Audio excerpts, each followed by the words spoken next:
ಗುರುರ್ಬ್ರಹ್ಮ ಗುರುರ್ವಿಷ್ಣು ಗುರುರ್ದೇವೋ ಮಹೇಶ್ವರ ಗುರುರ್ ಸಾಕ್ಷಾತ್ ಪರಬ್ರಹ್ಮ ತಸ್ಮೈ ಶ್ರೀ ಗುರವೇ ನಮಃ. ಚಿದಂಬರ ನಮಸ್ತೇಸ್ತು ಚಿಂತಿತಾರ್ಥ ಪ್ರದಾಯಿನಿ ಔದುಂಬರ ಸದಾವಾಸ ಚಿದಂಬರ ನಮೋಸ್ತುತೆ. ಎಲ್ಲ ಆತ್ಮಜ್ಯೋತಿಗಳಿಗೆ ಸಾಷ್ಟಾಂಗ ಪ್ರಣಾಮ. ಇಂದಿನ ರಾಜಾರಾಮ್ ಮಹಾರಾಜರವರ ಅಭಂಗವನ್ನು ನೋಡೋಣ, ಅದರ ಚಿಂತನ ಮಾಡೋಣ, ಮನನ ಮಾಡೋಣ, ನಿಧಿಧ್ಯಾಸವನ್ನು ಮಾಡೋಣ. ಏಕಾಗ್ರ ಚಿತ್ತದಿಂದ ಶ್ರವಣ ಮಾಡಿ ಅದನ್ನು ಗ್ರಹಿಸ್ಕೊಳ್ಳೋಣ ಪರಿಪೂರ್ಣವಾಗಿ. ಆ ಊರ್ಜಾನ ರಾಜಾರಾಮ್ ಮಹಾರಾಜರು ಅಭಂಗದಲ್ಲೇ ಸಾಕ್ಷಾತ್ ನಿಲ್ಲಿಸಿದ್ದಾರೆ.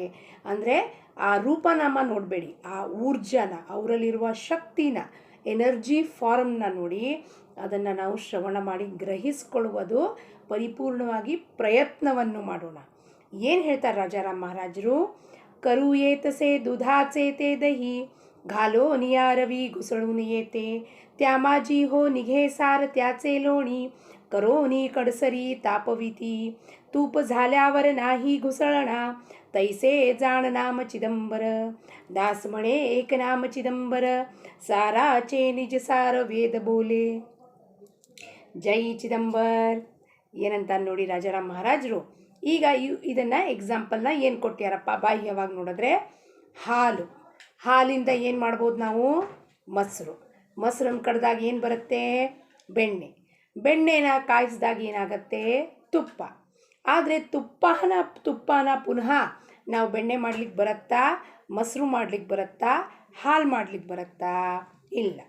ಹಾಗಂದ್ರೆ ತುಪ್ಪ ಎಲ್ಲಿತ್ತು? ಆ ಹಾಲು ಒಳಗೆ ತುಪ್ಪ ಇತ್ತು, ಆದರೆ ಕಾಣಿಸ್ತಾ ಇತ್ತ ನಮಗೆ? ಇಲ್ಲ. ಹಾಗೆಯೇ ಈ ನಾಮದ ಬಗ್ಗೆ ಹೇಳ್ತಾರೆ. ಏನಪ್ಪ? ಚಿದಂಬರ ನಾಮ ಒಂದು ನೀವು ತಗೊಳ್ತಾ ಹೋದರೆ ಆ ನಾಮದಲ್ಲಿ ಎಲ್ಲ ಸಾರವೂ ಅಡಗಿದೆ.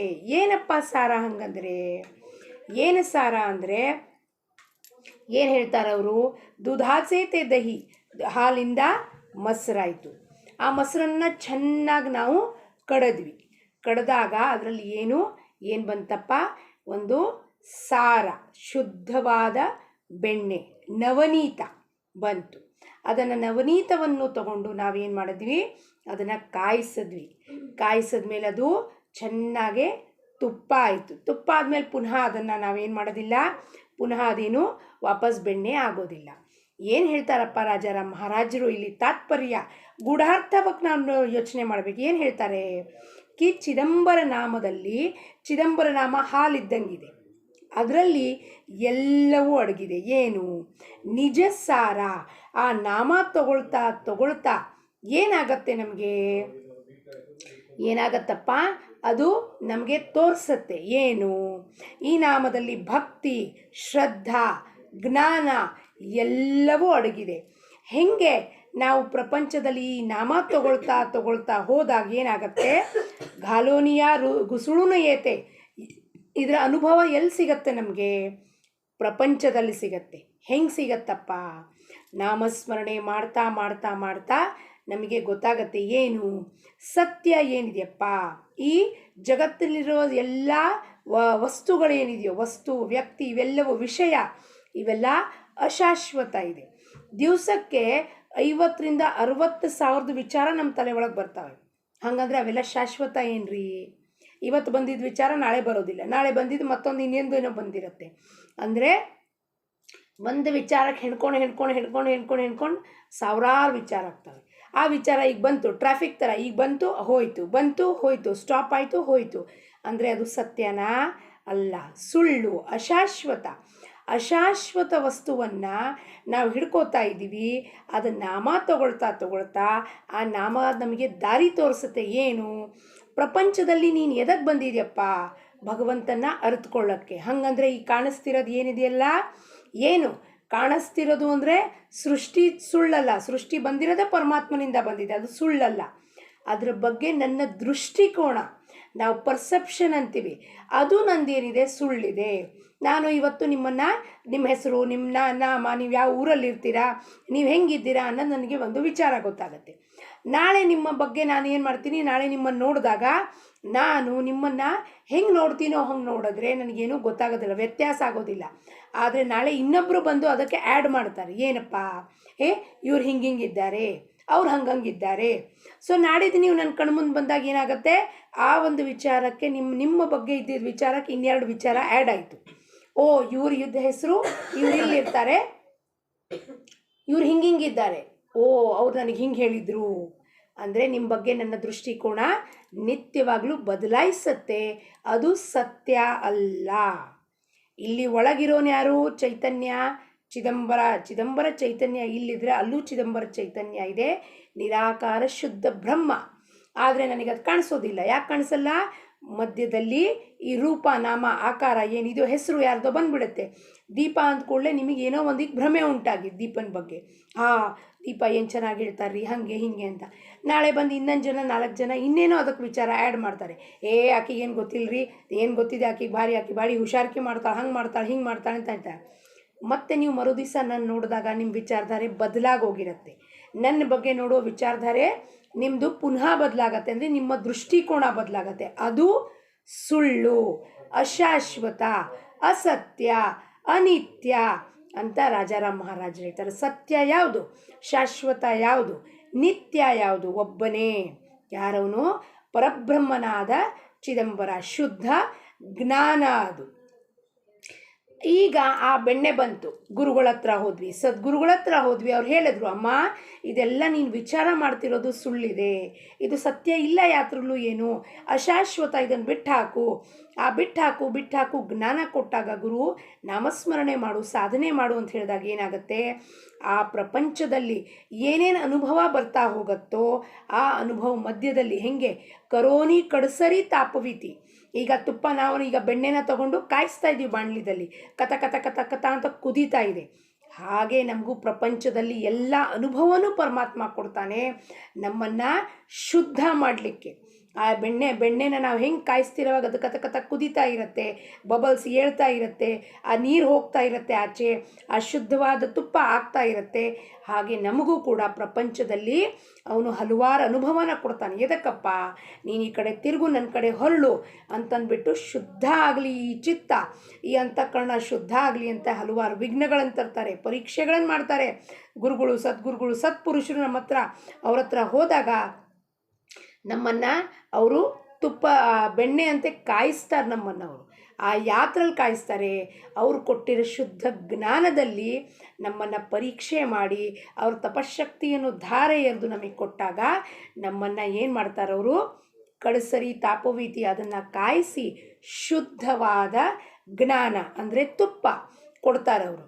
ಒಮ್ಮೆ ನೀವು ಆ ಶುದ್ಧವಾದ ಜ್ಞಾನವನ್ನು ಪಡ್ಕೊಂಡ್ರಿ ಅಂದರೆ ಏನಪ್ಪ, ಸರ್ವಾಭೂತಿ ಏಕಸ್ ಜೀವ ಹೇ, ಅಂದರೆ ಸರ್ವಾಭೂತಿ ಎಲ್ಲರಲ್ಲೂ ಒಬ್ಬನೇ ಇರೋನು, ಆತ್ಮ ಚೈತನ್ಯ ಒಬ್ಬನೇ ಇರೋನು, ಪರಬ್ರಹ್ಮ ಸ್ವರೂಪ ಚಿದಂಬರ. ಅಲ್ಲಿ ಭೇದ ಇಲ್ಲ. ಭೇದ ಇರೋದು ಎದಕ್ಕಪ್ಪ, ಮಾಯಾದಿಂದ, ಅಜ್ಞಾನದಿಂದ, ಅಂಧಕಾರದಿಂದ ನಾನು ನಿಮ್ಮನ್ನು ಅಲ್ಲಿ ಬೇರೆಯಾಗಿ ನೋಡ್ತಾ ಇದ್ದೀನಿ. ನೀವು ABCD ಏನು ಹೆಸರು ಇದೆಯೋ ನಿಮ್ಮದು, ಅವ್ರು ಆ ಹೆಸರು ಆಕಾರ ನೋಡೋದು ಕೂಡಲೇ ನನಗೆ ಯಾರೋ ಹೇಳ್ತಾರೆ, ಅವ್ರು ಭಾಳ ಹಾಡು ಚಲೋ ಹೇಳ್ತಾರೆ, ಅವ್ರು ಭಾಳ ನಿರೂಪಣೆ ಚಲೋ ಮಾಡ್ತಾರೆ. ಸೊ ನಾನು ಯಾವಾಗಲೂ ನಿಮ್ಮನ್ನು ನೋಡಿದಾಗ ಅದೇ ದೃಷ್ಟಿಕೋನದಿಂದ ನೋಡ್ತೀನಿ. ಇನ್ನೊಂದು ದಿವಸ ಯಾರೋ ಬಂದಿದ್ರು, ಆಕೆ ನಿರೂಪಣೆ ಮಾಡಲ್ಲ, ನಾನು ಹೇಳ್ಕೊಟ್ಟಿದ್ದೆ ಆಕೆಗೆ, ಅದನ್ನು ಹೇಳ್ಕೊಡ್ಲೆ ಮತ್ತೆ ನನ್ನ ಅಭಿಪ್ರಾಯ ನಿಮ್ಮ ಬಗ್ಗೆ ಬದಲಾಗೋಗತ್ತೆ. ಅದು ಸುಳ್ಳು. ಆ ಅಭಿಪ್ರಾಯ, ದೃಷ್ಟಿಕೋನ, ಪರ್ಸೆಪ್ಷನ್ ಅದು ಸುಳ್ಳು, ಶಾಶ್ವತ ಅಲ್ಲ.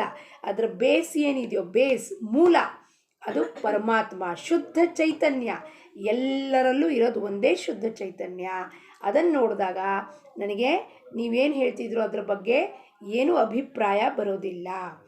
ಒಮ್ಮೆ ತುಪ್ಪ ಅಂದರೆ ಒಮ್ಮೆ ಜ್ಞಾನ ಪಡ್ಕೊಂಡ ಮೇಲೆ ಅಲ್ಲಿ ಎಂಥದ್ದು ಭೇದ ಭಾವ ಉಳಿಯೋದಿಲ್ಲ. ಈಗ ನಾವೆಲ್ಲರೂ ಯಾವ ಸ್ಥಿತಿದಲ್ಲಿದ್ದೀವಪ್ಪ, ಒಂದು ಚೂರಿನೋ ಅರ್ಥ ಆಗತ್ತೆ, ಆದರೆ ಪುನಃ ಮಾಯಾ, ಅಂಧಕಾರ, ಅಜ್ಞಾನ ಬಂದಾಗ, ಮರೆ ಮಾಚಿದಾಗ ನಾವು ವಾಪಸ್ ಪ್ರಪಂಚದಲ್ಲಿ ಹೋಗಿ ಬಿದ್ದು ಮತ್ತೆ ಭೇದ ಭಾವದಲ್ಲಿ ಸಿಕ್ಕಾಕೋತಾ ಇದ್ದೀವಿ. ಅದಕ್ಕೆ ಆ ನಾಮ ಚಿದಂಬರ ತಗೊಂಡಾಗ ಒಂದು ನಾಮವೇ ಎಲ್ಲ ಸಾರ ಹೇಳ್ಬಿಡತ್ತೆ ನಿಮಗೆ. ಆ ಒಂದು ನಾಮ ತಗೊಳ್ತಾ ತಗೊಳ್ತಾ ತಗೊಳ್ತಾ ಹಿಂಗಾಗತ್ತೆ, ಆ ನಾಮದಲ್ಲಿ ಆ ರೂಪ ಆಕಾರ ಕೂಡ ಇದಾಗೋಗುತ್ತೆ. ಏನಾಗೋಗುತ್ತೆ, ವಿರ್ಘಳುಂಜಾತು ಅಂದರೆ ಆ ನೀರಿನಲ್ಲಿ ಉಪ್ಪು ಹೆಂಗೆ ಕರಗೋಗತ್ತೋ ಹಾಗೆ ಆ ನಾಮದಲ್ಲಿ ರೂಪ.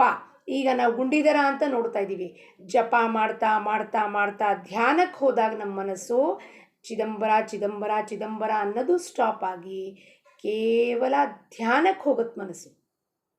ಅಲ್ಲಿ ರೂಪನೂ ಇರೋದಿಲ್ಲ, ಆಕಾರವೂ ಇರೋದಿಲ್ಲ.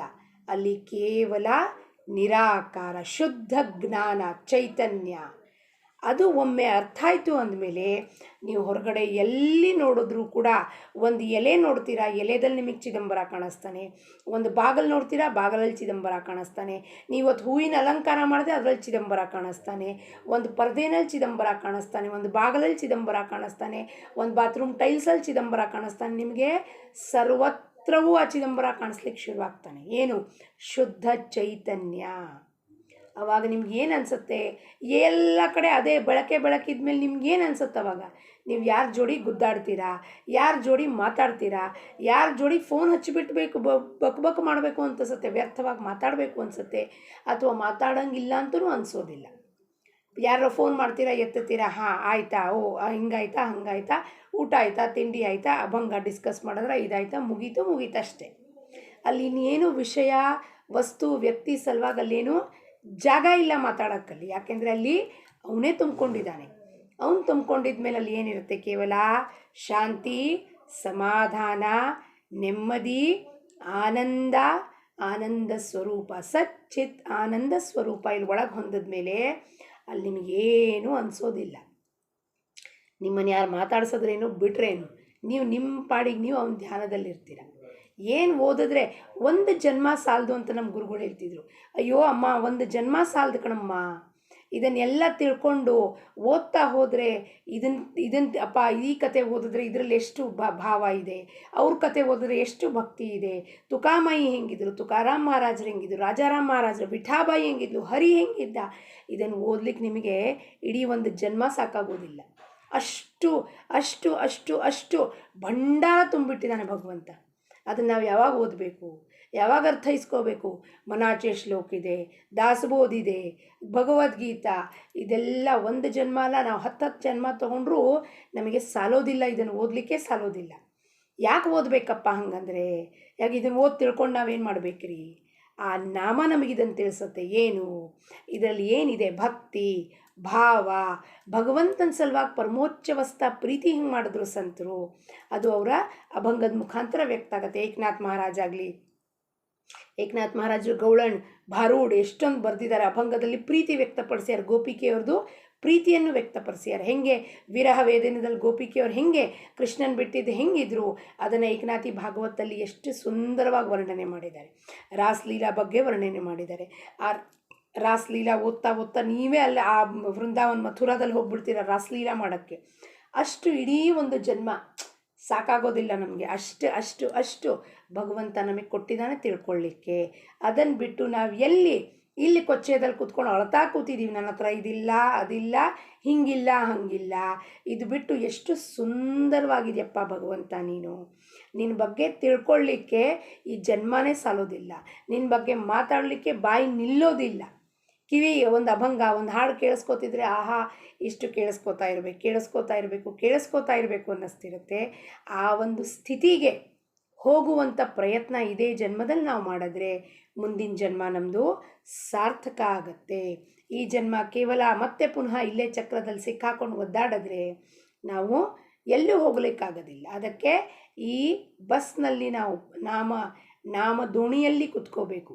ಅಂಬಿಗ ಸದ್ಗುರು ಇದ್ದಾನೆ. ಸದ್ಗುರು ಅಂಬಿಗನಾಗಿ ನಮಗೆ ಆ ಭವಸಾಗರವನ್ನು ದಾಟಿಸ್ತೀನಿ ಅಂತ ಅವನು ವಿಶ್ವಾಸ ಕೊಟ್ಟಿದ್ದಾನೆ. ಶ್ರದ್ಧಾ ಕೈ ಹಿಡ್ಕೊಂಡಿದ್ದಾನೆ. ಬಂದು ಅವನ ಕೈಯನ್ನು ನಾವು ಹಿಡ್ಕೋಬೇಕು, ಅವನ ಜೊತೆಗೆ ಹೋಗಬೇಕು, ಆ ಪರಮಾತ್ಮನ ಪಾದಕ್ಕೆ ಮುಟ್ಟಬೇಕು, ಸಾಯುಜ್ಯ ಪದವಿನ ಹೊಂದಬೇಕು ಅಂತ ರಾಜಾರಾಮ್ ಮಹಾರಾಜರ ಚರಣಕ್ಕೆ ಮೊದಲು ನಾವು ಏನು ಮಾಡಬೇಕು? ಸಮರ್ಪಣ ಮಾಡಬೇಕು. ಅವ್ರ ಮುಖಾಂತರನೇ ನಮಗೆ ಸ್ವಾಮಿಗೆ ಹೋಗಲಿಕ್ಕೆ ಸಾಧ್ಯತೆ ಇರೋದು. ರಾಜಾರಾಮ್ ಮಹಾರಾಜರ ಚರಣಕ್ಕೆ ಸದ್ಗುರು ಚರಣಾರವಿಂದಾರ್ಪಣ ಮಸ್ತು. ರಾಜಾರಾಮ್ ಮಹಾರಾಜರೇ, ನಿಮ್ಮ ಕೃಪಾಧಾರೆಯನ್ನು ಹರಿಸಿ ಇದನ್ನು ತಿಳಿಸಿ ನಮ್ಮ ಉದ್ಧಾರವನ್ನು ಮಾಡಿ ಅಂತ ಅವರನ್ನು ದೀನರಾಗಿ ನಾವೆಲ್ಲರೂ ಪ್ರಾರ್ಥನೆ ಮಾಡೋಣ. ನಮ್ಮೇಲೆ ಕೃಪಾ ಆಶೀರ್ವಾದವನ್ನು ಬೀರಿಸಿ ಅಂತ ಹೇಳುತ್ತಾ ಅಭಂಗ ಪುಷ್ಪವನ್ನು ರಾಜಾರಾಮ್ ಮಹಾರಾಜ ಚರಣಕ್ಕೆ ಅರ್ಪಿಸಿ ಲೋಕ ಸಮಸ್ತ ಸುಖಿನೋ ಭವಂತು. ಸದ್ಗುರು ಚರಣಾರವಿಂದಾರ್ಪಣ ಮಸ್ತು. ಜೈ ಚಿದಂಬರ.